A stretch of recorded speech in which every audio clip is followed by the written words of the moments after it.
আচ্ছা, আসসালামু আলাইকুম। আ আমি আসলে এতক্ষণ কাজই করতেছিলাম। ভাইয়া যেহেতু বলছে ফ্লেক্সিবিলিটি ভাবে আসলে রেকর্ড করতে। তো যার কারণে আসলে ফ্লেক্সিবিলিটি ভাবে রেকর্ড করতেছি ভাইয়া। তো এটা হচ্ছে যে আমি একটু প্ল্যান করতেছিলাম, ওভারভিউ করতেছিলাম আসলে এই মাসে কি আপনার এসইও রিপোর্টে দেওয়া যায়, কি কাজ করা যায়। আপনার হচ্ছে অল ওয়ার্কিং শিটে সবকিছুর আপডেট পাবেন। যা আমি করেছি এই পর্যন্ত যা কাজ হয়েছে। আর আজকে এখন থেকে আরকি যেহেতু আমি ওয়েবসাইট এসইও এর কাজ নিয়েছি এবং ব্যাকলিংকস এর কাজ করতেছি। গতকাল বুঝিয়ে দেওয়া হয়েছে গতকাল এবং আজকে থেকে আরকি। আ আমার ভিডিওগুলা বেশিরভাগই শর্ট ভিডিও হবে। ৫ থেকে ৫ মিনিট সর্বোচ্চ অথবা ১০ মিনিট। কারণ এসইও তে আসলে এত টেকনিক বা এত কিছু বলে আপনার হচ্ছে কাজ করা এবং হচ্ছে আপনার দেখিয়ে একদম বোঝানো স্টেপ বাই স্টেপ আসলে এটা আসলে আমার পক্ষে সম্ভব না। তো এইজন্য আমি আসলে আমার এরকম কেউ করে না আরকি। এসইও এর কাজগুলো একদম বলে বসে আরকি মানে দেখিয়ে কাজ করা।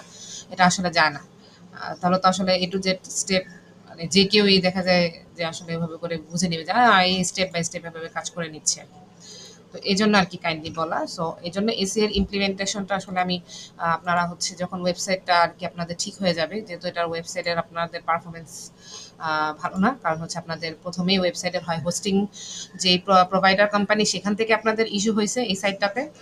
আর না হলে আপনার হচ্ছে আ কোনো না কোনো হচ্ছে ম্যালওয়্যার যে অ্যাটাক যেটাকে বলে জাপানিজ সাইট দেখে সাইকোথেরাপি জাপান রিলেটেড japan.com আছে দেখে হয়তোবা এরকম ম্যালওয়্যার অ্যাটাক হইছে আপনাদের।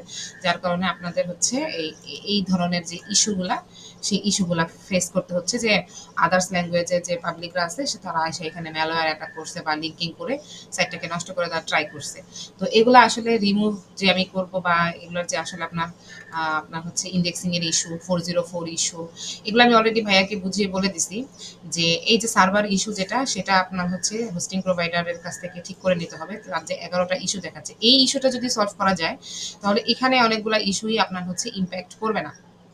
যেমন ক্রলড কারেন্টলি নট ইন্ডেক্স সে যদি সার্ভার এরোটা ঠিক করে দেয় তাহলে দেখা যাবে যে ম্যালওয়্যার অ্যাটাকের যে যতগুলা ইন্ডেক্সের আপনার রিজন আছে বা আপনার এই ওয়েবসাইটগুলো দেখাচ্ছে সেগুলো ম্যাক্সিমামই চলে যাবে। ম্যাক্সিমাম চলে যাবে। কারণ সে সার্ভার থেকে ঠিক করে দিলে অটোমেটিক্যালি যেগুলো ইন্ডেক্স হয় নাই সেখান থেকে দেখা যাবে যে ওয়েবসাইটে তো আপনার জাস্ট খালি একটা পেজ এর বেশি তো কিছু নেই। তাহলে আমি তো আসলে ওভাবে করে আপনার হচ্ছে ভাইয়া আমাকে ১৩০টা দিছে ওইটা আমি আপনার রিমুভাল আমি বসিয়ে দিব বা বসিয়ে দেওয়ার আগে কারণ আছে। মানে এখনো দেইনি কারণ আছে। কারণটা হচ্ছে আপনার হলো এখানে যে ইস্যুগুলো আছে সফট ইস্যু সেগুলো যেমন পেজ রিডাইরেক্ট নট ফাউন্ড 404 এই জিনিসগুলো আগে ফাইন্ড আউট করে বুঝে তারপরে হচ্ছে এখানে রিমুভালে বসাইতে হবে। এখানে যেহেতু একটা পেজ দেখাচ্ছে শো করতেছে তার মানে এখানে ম্যালওয়্যার অ্যাটাক হয়েছে। এখানে তো আদার্স হাজার পেজ শোই করতেছে না। সো এটা আসলে মূলত হচ্ছে আপনার হলো হোস্টিং প্রোভাইডার প্লাস হচ্ছে ওয়েব ডেভেলপারের যেই ইন্টারনাল যেই সাইটের যে আপনার হলো ইস্যুগুলা সেগুলো আসলে সলভিং এর জন্য মানে সলভ না করার জন্য এই ইস্যুগুলো এখানে শো করে আছে। মূলত এগুলো এসইওর কাজ না। ঠিক আছে? এগুলোর ভিতরে আপনার হচ্ছে এসইওর কাজ যদি হয়ে থাকে শুধু এইটা আর হচ্ছে নো ইন্ডেক্স ট্যাগ। এই ২ টা জিনিস হচ্ছে এসইওর কাজের মধ্যে পড়ে। হ্যাঁ? বাকিগুলা যে এখানে ম্যালওয়্যার অ্যাটাক হইছে যার কারণে এতগুলা লিঙ্ক, এখানেও ম্যালওয়্যার অ্যাটাক হইছে যার কারণে এতগুলা লিঙ্ক। তো আশা করি আমি বুঝাইতে পারছি ছোট একটা ভিডিওতে। আর সার্ভার এরোটা টোটালি হোস্টিং প্রোভাইডারের। মানে যে হোস্টিং প্রোভাইড করতেছে তাদের। এই জিনিসগুলো যদি সে ভ্যালিডেট করে দিতে পারে তার ওয়েবসাইট থেকে মানে হোস্টিং প্রোভাইডার তাহলে অটোমেটিক্যালি এই ইস্যুগুলো অর্ধেকে চলে যাবে। আর যেটা দেখতেছেন নো ইন্ডেক্স ট্যাগ ওই একটা পেজ আছে ওইখান থেকে আপনার হচ্ছে ওই র্যাঙ্কম্যান থেকে কাজ করে দিব পেজ উইথ রিডাইরেক্ট যেই পেজটা হয়েছে সেখান থেকে আমি রিডাইরেকশন করে দিব তাইলেই হলো আর এখানে হচ্ছে যখন এই যে এই কারেন্টলি বাট নট ইন্ডেক্স এই ইস্যুটা সলভ হবে অটোমেটিক্যালি 404 ইস্যুটা সলভ হবে তখন ফাইনালি যে যদি আমার হচ্ছে ধরেন ৫০০ থাকলো ১০০০ থাকলো তখন আমি এটা ফাইন্ড আউট করবো যে কেন স্টিল ৫০০ ১০০০ পেজের মধ্যে দেখাচ্ছে যে না আছে 404 আছে কারণ আমার সাইটে তো জাস্ট খালি একটা পেজ আছে তো এটা আসলে যখনই আমি ডাব্লিউপি অ্যাডমিনে যাব অথবা আপনার হচ্ছে কন্ট্রোল ইউ দিয়ে আপনার হচ্ছে যেটা বলে ওয়েবসাইট ডেভেলপমেন্টে যাব এই সমস্ত ধরনের কাজে চলে যাবে এটা মানে ওয়েব ডেভেলপিং এর কাজে চলে যাবে অথবা ম্যালওয়্যার অ্যাটাক যারা আপনার হচ্ছে রিমুভ করে ওয়েবসাইট থেকে তাদের কাজে চলে যাবে এসিওর কাজে চলে যাবে না তো আশা করি হয়তো বা বুঝাইতে পারছি বা এই ভিডিওটা যখন আপনি দেখবেন হয়তোবা ক্লিয়ার হয়ে যাবেন আমার কথাগুলোতে। তো এর পাশাপাশি আমি কি করব ওয়েবসাইটটার জন্য, হ্যাঁ আমি আমার কথা হচ্ছে যেহেতু এখানে এই অ্যাটাক চলতেছে, এই অ্যাটাক চলুক অসুবিধা নাই।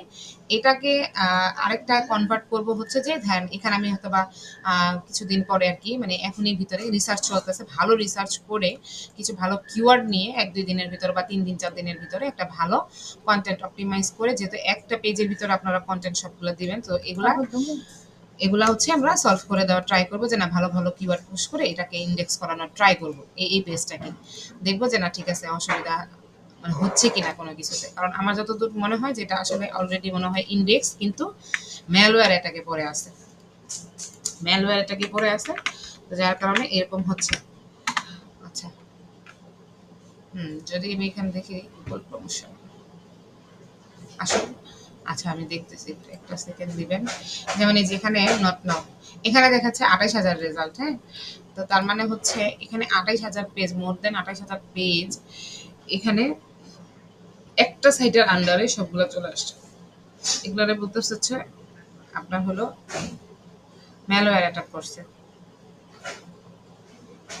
কেউ একজন ম্যালওয়্যার অ্যাটাক করে কোনো একটা হ্যাকার বা সামথিং কেউ ওয়েব ডেভেলপারই একটা ম্যালওয়্যার অ্যাটাক করে বসে আছে যাতে করে এই সাইটের আন্ডারে আমরা আসলে কাজই না করতে পারি। এই জন্য আসলে এই ঝামেলাটা হয়ে বসে আছে। হ্যাঁ এই জায়গাটায় এগুলা রিমুভ করে দিতে হবে। এগুলা আসলে ম্যালওয়্যার অ্যাটাক যে রিমুভ করে লাইক সাইবার সিকিউরিটি অথবা হচ্ছে কি বলবো এটাকে মানে ওয়েবসাইটের যে আন্ডারে যারা কাজ করে সিকিউরিটির আন্ডারে, যে সিকিউরিটি পারপাস যারা আন্ডারে তারা তাদের কাজ, তারা এগুলো আসলে কোডিং এর মাধ্যমে বলেন আপনার হচ্ছে আদার্স যে কোনো টার্ম বলে আর কি ওনাদের কাজে, সেই টার্মের মাধ্যমে এগুলাকে রিমুভ করে দেবে। তারপরেও আমি ট্রাই করতেছি আমার কনসালটেশন যেগুলো আমার মানে ভাই ব্রাদার আছে যারা টেকনিক্যালি একদমই প্রচুর পরিমাণে এক্সপার্ট, তাদের কাছ থেকে আমি এই জিনিসগুলো সলভ নিতে পারি কিনা, এরপর আমি ফাইনাল ভাবে একটা রিপোর্ট করে জানাবো। এই তো আজকের মতো এতটুকুই। আর হচ্ছে ওয়েবসাইট এসইওর ক্ষেত্রে আসলে একটু পেশেন্স লাগে, তো আশা করি আমাকে একটু সময় দেওয়া হবে। এই তো।